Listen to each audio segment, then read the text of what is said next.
संतांची तर झालीच, पण या सगळ्यांची सुद्धा झाली. त्यामुळं लाडकी लेक मी संतांची, मी संतांची लाडकी लेक झाले. पण लाडक्या लेकीसाठी आई बाप काहीही करायला तयार असतात. ज्ञानेश्वर महाराज म्हणतात, एखाद्या मुलीचं माहेर श्रीमंत असेल आणि ती जर आई वडिलांची लाडकी असेल तर तिला सासरी काही जरी नसलं तर सगळं माहेरून पुरवलं जातं. विठ्ठल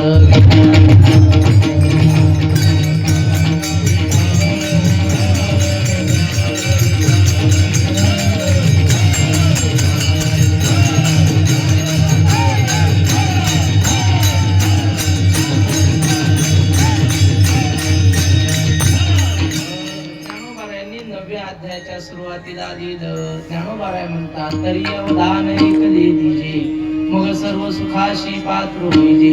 हे प्रतिज्ञोत्तर माझे उघड ऐका, तरी प्रौढी न बोलो होजी. तुम्हा सर्वज्ञांच्या समाजी देयावे अवधान हे माझे. विनवनी सरगीची काजे लळे यांचे लळे सरती. ही ओळी मला सांगायची होती.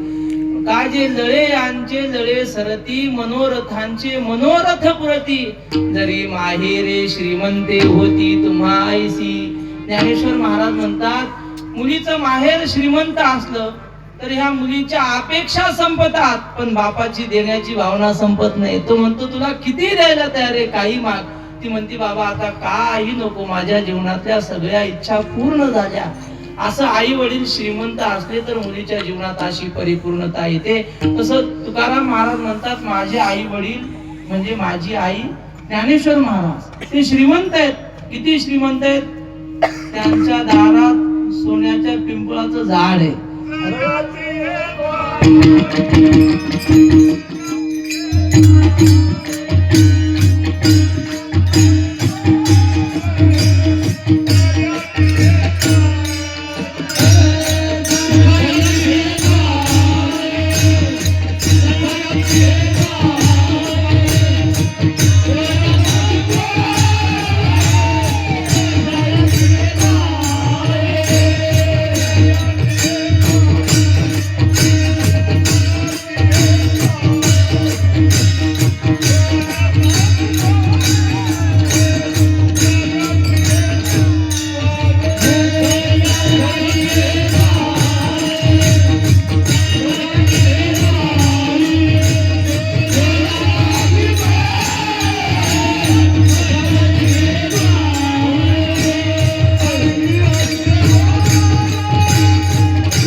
श्रीमंत असल्यामुळं तिनं काय केलं माझ्यासाठी.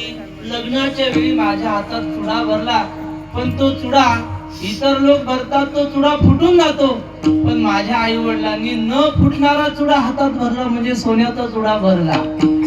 इतर बांगड्या फुटतात, बांगडी कधी फुटते? मालक वारले की हातातला चुडा फुटला जातो.